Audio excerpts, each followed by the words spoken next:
ओम नमो भगवते वासुदेवाय नमः। Welcome to my YouTube channel Mayank एस्ट्रोवर्स।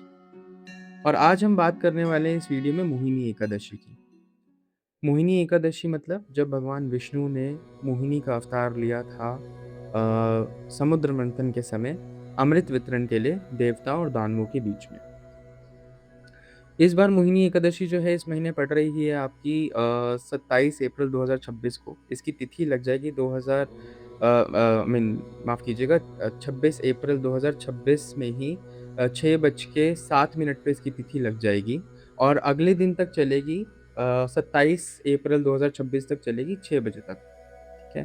तो यानी कि 26 तारीख की शाम को ये तिथि 6 बजे स्टार्ट हो जाएगी लगभग और अगले दिन 6 बजे तक इसकी तिथि चल रही है।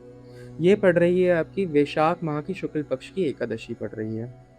इस एकादशी का जो महत्व है हम इस वीडियो में उसके बारे में बात करने वाले हैं और ये कैसे इंटरकनेक्टेड है आपके पितरों से। जब भी आप एकादशी की बात करते हैं तो आपके पितृ उससे इंटरलिंक्ड होते ही हैं, चाहे वो किसी भी तरीके की एकादशी हो और या फिर वो मोहिनी एकादशी भी क्यों ना हो। मोहिनी एकादशी बहुत ज़्यादा मैटर करती है पितरों के लिए, क्यों? क्योंकि मोहिनी एकादशी छुटकारा दिलाती है मोह से, माया से, ये छुटकारा दिलाती है। तो जब हम बात करते हैं मोह माया या फिर कहीं किसी थॉट में फँसे होने की, आपको किसी चीज़ में आप फँसा हुआ फ़ील कर रहे हैं, तब हम बात करते हैं मोहिनी एकादशी की। अगर आपको चाहिए कि आपके पितरों को खुला रास्ता मिले, उनको मोक्ष का द्वार दिखे, मोहिनी एकादशी पे आपको क्या-क्या करना चाहिए, वो इस वीडियो पे बताएँगे। मोहिनी एकादशी का सीधा महत्व जो है वो बनता है भगवान विष्णु के मोहिनी अवतार लेने के साथ-साथ कैसे उन्होंने देवताओं और दानवों में अमृत का वितरण किया।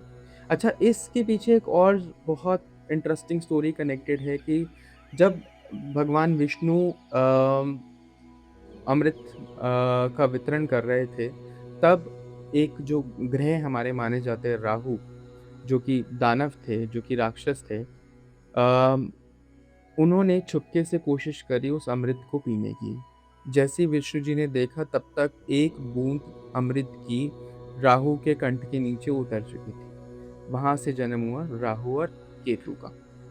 तो ये एक और स्टोरी है और इस एकादशी का व्रत रखने से, मोहिनी एकादशी का व्रत रखने से आपको कम से कम 1000 अश्वमेध यज्ञ अगर आप कराते हैं, उसका एक व्रत से आपको फल मिल जाता है। अगर आप इसका एक व्रत रखेंगे तो आपको लगभग 1000 अश्वमेध के आसपास का इसका फल मिलेगा। अगर आप एक व्रत रखते हैं एकादशी का, तो आपको 1000 गायें दान करने तक का फल इस एक एकादशी के व्रत को रखने से मिल जाएगा। और दूसरी चीज़ जो मैंने बताई थी कि पितृलोक के लिए मोक्ष का द्वार खुल जाता है। अगर आप इसका व्रत रखते हैं, जो भी व्रती इंसान होता है उसके पितरों को बहुत सुकून मिलता है। क्योंकि जो पितृलोक है वो किससे गवर्न्ड है? भगवान विष्णु से।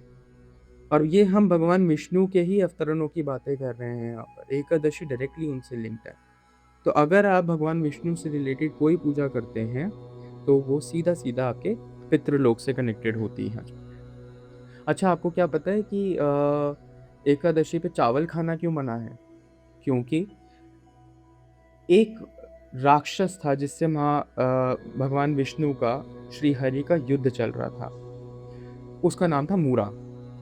मूरा राक्षस का युद्ध चला भगवान विष्णु से करीब-करीब हज़ारों वर्षों तक, कई करीब-करीब बहुत हज़ारों वर्षों तक, 10,000 वर्षों तक ये युद्ध चला। एक दिन मूरा राक्षस हार मान गया और जब भगवान विष्णु अपने पूरे विकराल रूप में थे, तो वो उसके पीछे दौड़ना शुरू किया उन्होंने। जैसे ही उन्होंने दौड़ना शुरू किया, मूरा राक्षस घबरा गया। जब मूरा राक्षस घबरा गया, तो उसने अपने आप को एक चावल के ढेर में छुपा लिया। लेकिन उसके शरीर में इतनी तमस थी उस समय, इतना ज़्यादा नेगेटिविटी उसके शरीर में फैली हुई थी कि वो सारी चावल के दानों में आ गई। इसीलिए माना जाता है कि वो चावल के दाने धीरे-धीरे कीड़े का रूप लेने लग गए, उसके शरीर की तमस की वजह से। और इसी दौरान भगवान विष्णु को देख कर के पता चला कि ये इस चावलों के ढेर में छुपा हुआ है, उस तमस को देखकर, और वहीं भगवान विष्णु ने उसका वध किया। इसीलिए माना जाता है कि इस दिन चावलों में नेगेटिविटी आ जाती है। ये तो हमारा एस्ट्रोलॉजिकल मीनिंग हो गया, ये हमारी ग्रंथों से रिलेटेड मीनिंग हो गया। साइंटिफिक रीज़न भी है कि चावलों को भारी माना जाता है कि उनके अंदर पानी की वेटेज बहुत ज़्यादा होती है और एकादशी के दिन माना गया है कि अपने आप को भूखा रखना चाहिए। अपने आप को प्यूरिफ़ाई करना चाहिए, प्यूरिफ़िकेशन के लिए बहुत अच्छा दिन होता है एकादशी। इसीलिए माना जाता है कि एक समय का भोजन करें आप एकादशी के अंदर।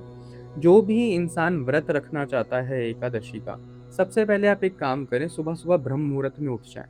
ब्रह्म मुहूर्त में आप उठ गए, 1 दिन पहले ही आप तुलसी दल तोड़ के रख लें अपने पास, थोड़ी-सी तुलसी तोड़ कर के रख लें और सुबह स्नान करने के बाद भगवान विष्णु को वो तुलसी आप अर्पित करें। ओम नमो भगवते वासुदेवाय नमः का जाप करें। ये आपको मंत्र मेरे डिस्क्रिप्शन में भी लिखा हुआ मिल जाएगा।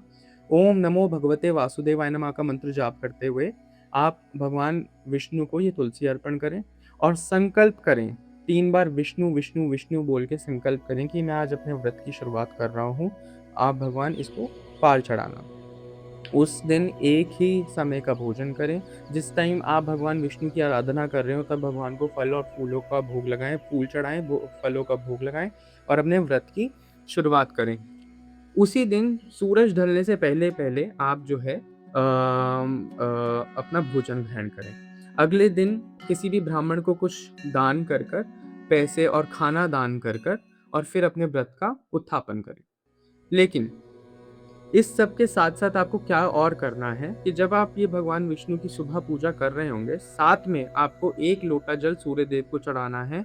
ओम घृणी सूर्याय नमः का जाप करते हुए 1 लोटा जल सूर्यदेव को भी चढ़ाना है। उसके अंदर आप थोड़ा-सा चंदन और थोड़े से काले तिल डाल लें और साथ में 1 लोटा जल ले लें और उसके अंदर थोड़े से काले तिल डाल के साउथ डायरेक्शन में फेस करके अपने पितरों के लिए भी चढ़ाएँ।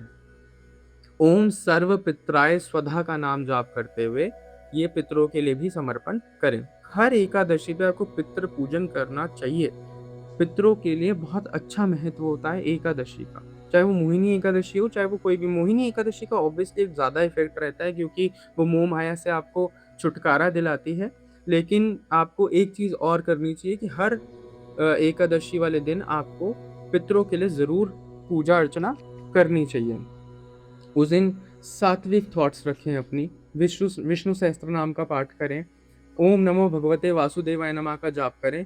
अच्छा, आप कहीं बैठ के जाप नहीं कर सकते, आपने एक माला कर ली पूरे दिन, तो back of the head thought process में ओम नमो भगवते वासुदेवाय नमः का जाप करते रहें। वाचिक जाप से मानसिक जाप बहुत ज़्यादा ताकतवर होता है, हमेशा इस बात को समझिए। कभी मेरे पास वक़्त हुआ तो इसके बारे में भी मैं एक वीडियो लेके आऊँगा कि क्या डिफ़रेंस होता है वाचिक जाप और मानसिक जाप में। तो मानसिक जाप बहुत इम्पोर्टेंट होता है। व्रत को विधि-विधान से पूरा करें। ब ब्राह्मण को अगले दिन ज़रूर द्वादशी वाले दिन, एकादशी के बाद आती है द्वादशी। तो द्वादशी दिन वाले दिन ज़रूर दान-धर्म करें और उसके बाद ही अपने व्रत को आगे पार चढ़ाएँ। पार चढ़ाना कहते हैं इसको। तो अगर आप दान-धर्म नहीं करेंगे तो व्रत नहीं लगेगा आपको, ठीक है? उस दिन तुलसी बिल्कुल भी ना तोड़ें, ठीक है? तुलसी आप 1 दिन पहले ही तोड़ के रखें, यानी कि एकादशी से 1 दिन पहले ही आपको तुलसी तोड़ कर के रख लेनी है। आपको एक चीज़ का ध्यान रखना है कि बिल्कुल शुद्ध मन भावों से आपको ये एकादशी का व्रत रखना है। यानी कि अगर आप एकादशी का व्रत रख रहे हैं, तो उससे 1 दिन पहले ही कोशिश करें कि आप अल्कोहल कंज़म्पशन ना करें, स्मोकिंग ना करें, ऐसी कोई भी तामसिक पदार्थ का सेवन ना करें और उस दिन वैष्णव भोजन ही करें।